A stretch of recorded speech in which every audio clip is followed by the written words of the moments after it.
Bienvenidos a esta cuarta clase de su taller de promesa de castidad. El día de hoy vamos a conocer cuáles son los enemigos de nuestra alma. Para ello vamos a empezar con una oración. En el nombre del Padre, y del Hijo, y del Espíritu Santo. Amén. Danos, Señor, la gracia de poder conocer a todos aquellos y todo aquello que nos quiera alejar de ti. Conserva nuestro corazón de tu propiedad y danos la gracia de conocer, amarte y servirte, desde hoy y para siempre. Te amamos, Señor.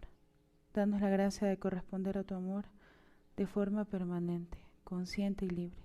Te lo pedimos por Jesucristo nuestro Señor. Amén.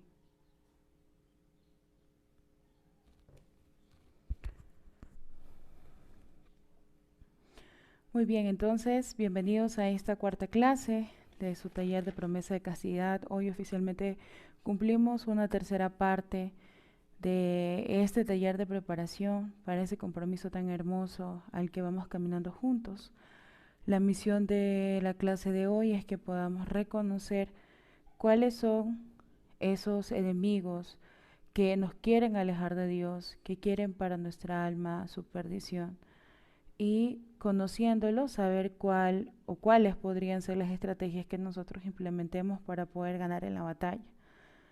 La iglesia nos enseña que el alma tiene tres enemigos: el mundo, el demonio y la carne.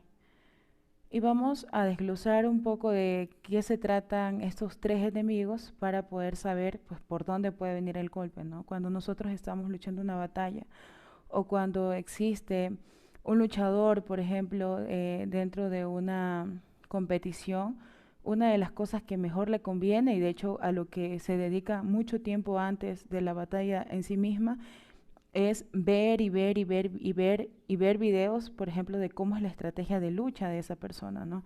Cómo, por dónde generalmente da los golpes, cuáles son como sus estrategias.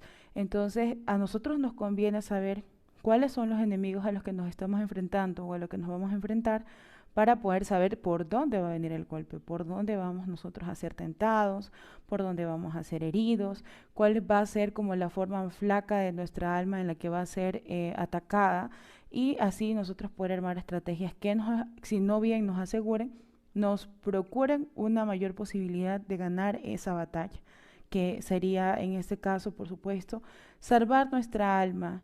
Cuando nosotros conocemos a nuestros enemigos, nosotros vamos a poder saber cuál va a ser la estrategia.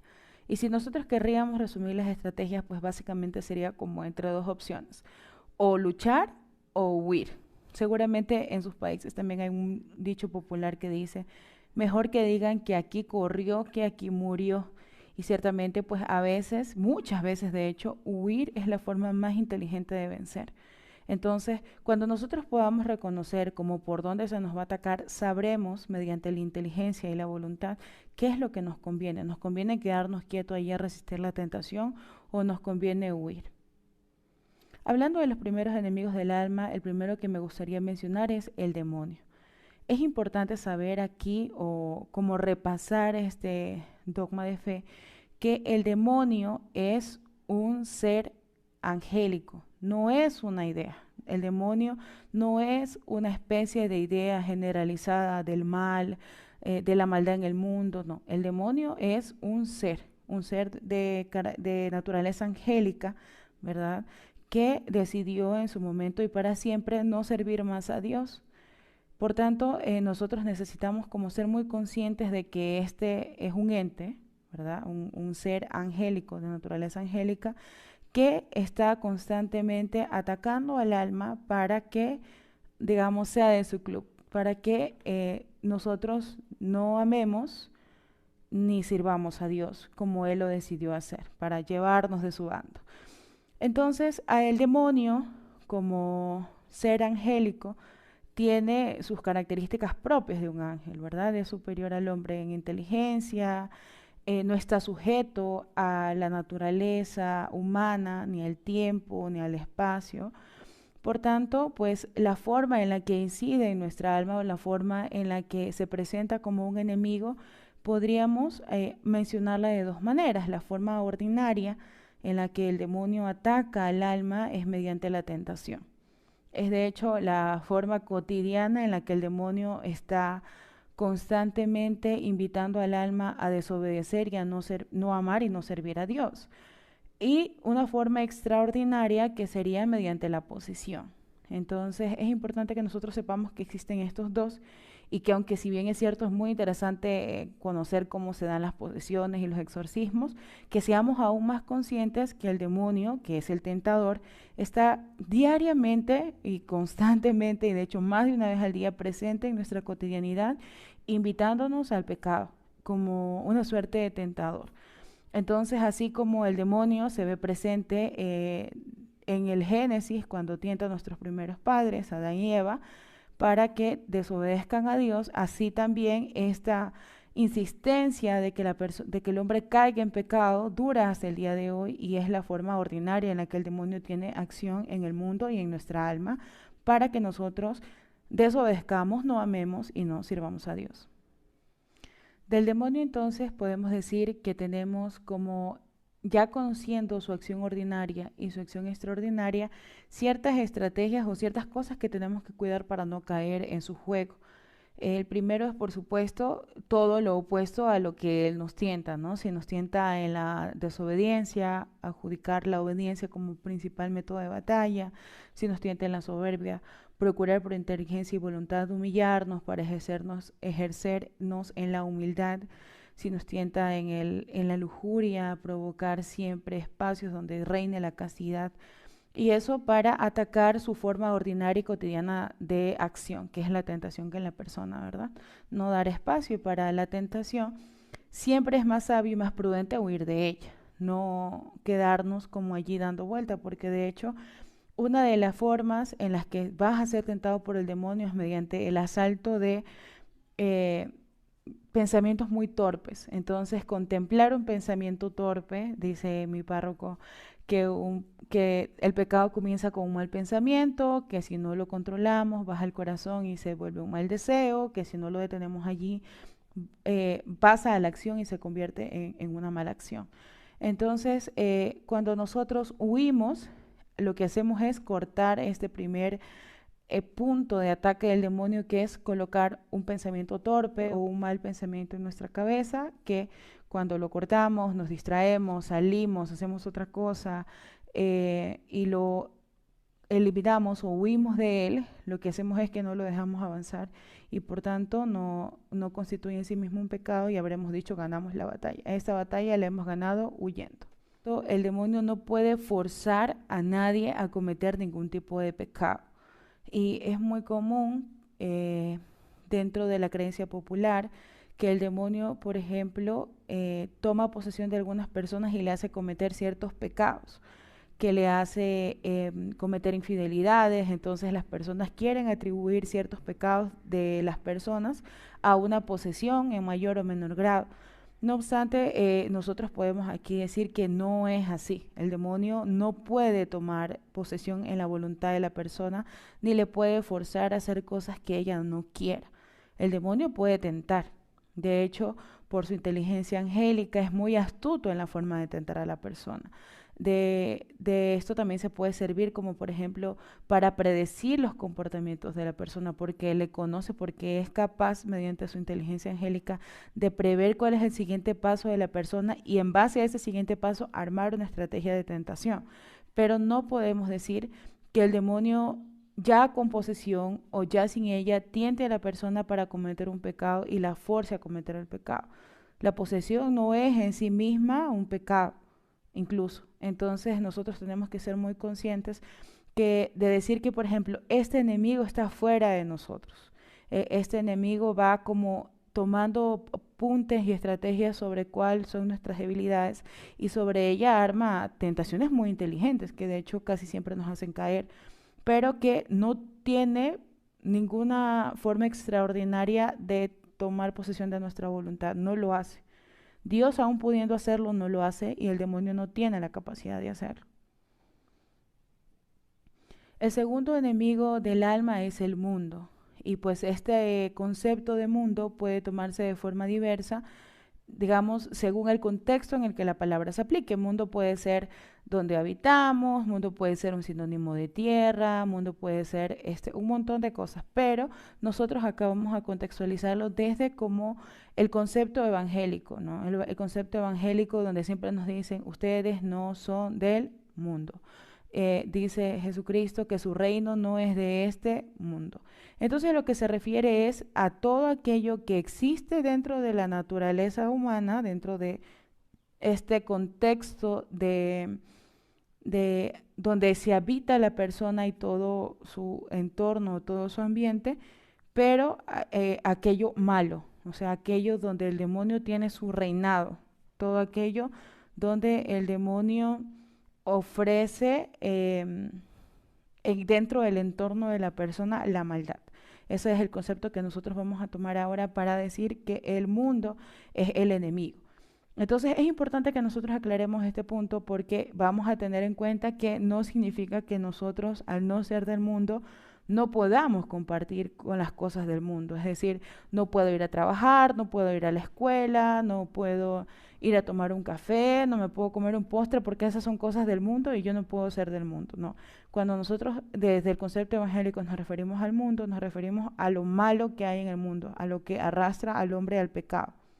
Porque de hecho esto que quiere hacer estos enemigos en nuestra alma es llevarnos al pecado para que con el pecado nos enemistemos con Dios.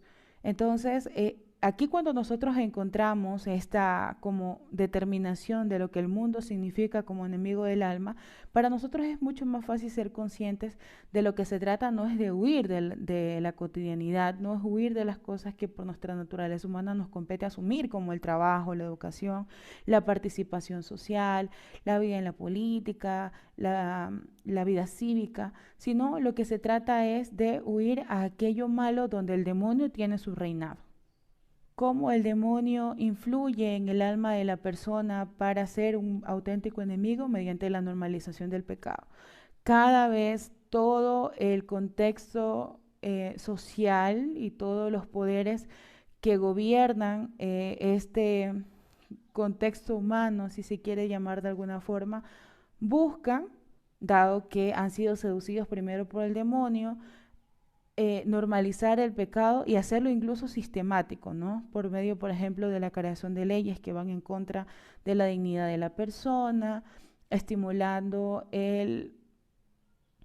estimulando las cosas que no le convienen a la persona porque le llevan al pecado, como por ejemplo el concubinato, cómo el mundo influye, ¿no? Mediante la normalización del pecado, por ejemplo, en la construcción de sistemas audiovisuales como una película, como el arte, en donde se nos hace como muy cercano, muy familiar situaciones que van en contra de el orden natural de la familia, como por ejemplo mediante la constitución formal de un matrimonio y de una familia, donde se nos presentan casos donde el aborto no se toma como un medio por el cual se le quita la vida a una persona inocente, sino como un sistema de empoderamiento y esto se convierte en un discurso que luego se convierte en ley y es esto como de lo que nosotros tenemos que estar muy atentos, ¿no? De la participación cotidiana de la persona dentro de su sociedad, que podría llamarse como estar en el mundo, sino de pertenecer a este sistema que normaliza aquello que nos hace mal a nosotros y a nuestra alma. Otra de las cosas es, por ejemplo, ese constante discurso del laicismo, donde se quiere separar la vida de fe de la vida pública. Entonces, todo esto que hace o que invita a que la persona trate como una separación, una fragmentación de lo que ella es, de lo que cree, de su sistema de creencias frente a su vida y su discurso en la sociedad, es una manera de tentación. Además de, por supuesto, no apegarnos a las leyes que nos hacen como tan presente esta situación de normalización del pecado, donde muchas veces incluso te dicen, mira, no te cases porque cuando te cases entonces vas a comenzar a tener problemas, mejor vive en concubinato porque se vive mejor. Y este discurso repetido una y otra vez y otra vez y otra vez es lo que hace que pareciera que sí es así. Y el demonio, por medio del mundo, ¿no? De esta herida que se ha creado en la naturaleza y del mundo, hace que sistemáticamente eso nos invite al pecado. Entonces, ¿cuál es la recomendación allí? Estar muy atentos a qué es lo que nos engancha el corazón en la cotidianidad. Es decir, qué cosas, qué situaciones, qué programas, qué películas, qué música, qué actividad me va enganchando a mí en una idea de decir, esto es normal. El pecado es una situación normal, la gente tiene derecho a vivir así, la gente tiene derecho, y cuando entonces yo comienzo a sentir que existe una distorsión de la realidad, porque la verdad es absoluta y la verdad no se muda, porque la verdad es Dios y Dios no cambia, entonces nosotros sabremos que son parte de la tentación y por tanto tenemos que huir de ella. Y como lo podemos ver, a diferencia del demonio, que nosotros podemos decir está por fuera de la persona y no tiene como la influencia dentro de sí, porque no puede manipular ni la inteligencia ni la voluntad, sí puede, mediante el mundo, por ejemplo, irle como susurrando cosas al oído, ¿no? De decir, mira, a lo mejor esta es la verdad o esto es lo que conviene, y la forma de atacar esto es estar muy prestos a la atención de cuáles son esas tentaciones que la cotidianidad o nuestro entorno, ¿no? Ya no lo que está afuera propiamente, sino lo que está alrededor de nosotros nos invita a tomar como una verdad y contraponerla a la verdad absoluta, que es Cristo y sus enseñanzas, y poder discernir, bueno, esto lo tomo y esto no lo tomo, porque negar nuestra participación en el mundo ni es correcto ni es real, a menos que nos encerremos en una burbujita donde no vamos a caber todos. Nosotros tenemos que tener la precaución de siempre estar muy atentos a este enemigo, ¿no? De que existen cosas en el mundo de las que nos podemos servir, y dice nuestro Señor en la Sagrada Escritura, de las que tenemos que vivir como si no fuéramos parte de Él, de las que tenemos que vivir como si todo lo que tenemos lo tuviéramos solo prestadito, para no enganchar nuestro corazón a esas cosas del mundo, que primero son temporales, y segundo, muchas veces por esta corrupción sistemática, lo que quiere es que nosotros enganchemos nuestro corazón en ellas para así desprenderla de Cristo. Y finalmente, el tercer enemigo del alma, que es la concupiscencia o la carne. Cuando nosotros hablamos de la carne, nos referimos propiamente a esa herida del pecado original que termina en la concupiscencia. La concupiscencia es la inclinación natural al pecado. Entonces, de aquí se desprenden un montón de cosas que es necesario analizar, como por ejemplo las enfermedades, ¿no? Sabemos que del pecado original aparece en la humanidad el dolor, la enfermedad y la muerte, en todos los aspectos de la persona, ¿no? La muerte física y la muerte eterna, de la cual nos vino a redimir nuestro Señor Jesucristo. Pero esta influencia dentro de la carne, dentro de la naturaleza humana, también dejó consigo una semilla de concupiscencia, donde la persona tiene una inclinación natural al pecado. Y esta inclinación natural tiene que ser combatida, y pues para combatir este enemigo como los otros, ya lo hemos mencionado aquí en el curso, el tema es poder tener una claridad muy específica en cómo utilizamos estas potencias del alma de las que Dios nos ha dotado, inteligencia y la voluntad, para armar frente, para armar estrategias que nos ayuden a vivir en ellas. Cuando nosotros hablamos de la concupiscencia y hablamos como de la inclinación natural, nosotros tenemos que ser conscientes también de que la enfermedad es uno de los resultados del pecado original, y también colabora con la concupiscencia, y que nosotros tenemos que tener en cuenta, como por ejemplo los traumas, las enfermedades mentales, la ansiedad, la depresión, las patologías psicológicas a las cuales las personas tienen que prestar atención para poder armar sus estrategias dentro de esta batalla que pelean para poder conservar el cielo que ya nos ha ganado nuestro Señor Jesucristo. Entonces, la concupiscencia se hace presente en esa inclinación natural, o la carne como enemigo, se hace presente con esa inclinación natural de la concupiscencia, pero también se hace presente en nuestras enfermedades psicológicas, se hace presente también en esos traumas que nosotros tenemos guardados en nuestro corazón, y de los cuales se sirven todos estos enemigos, por supuesto, todos abanderados con el demonio, ¿no? O sea, todos llevados o liderados por el demonio, para que nosotros abandonemos el fin último que tenemos de nuestra existencia, que es conocer, amar y servir a Dios. Entonces, cuando nosotros reconocemos que, por ejemplo, la concupiscencia, si es algo que lleva adentro, nosotros también vamos a entender que es dentro del trabajo que se tiene que hacer.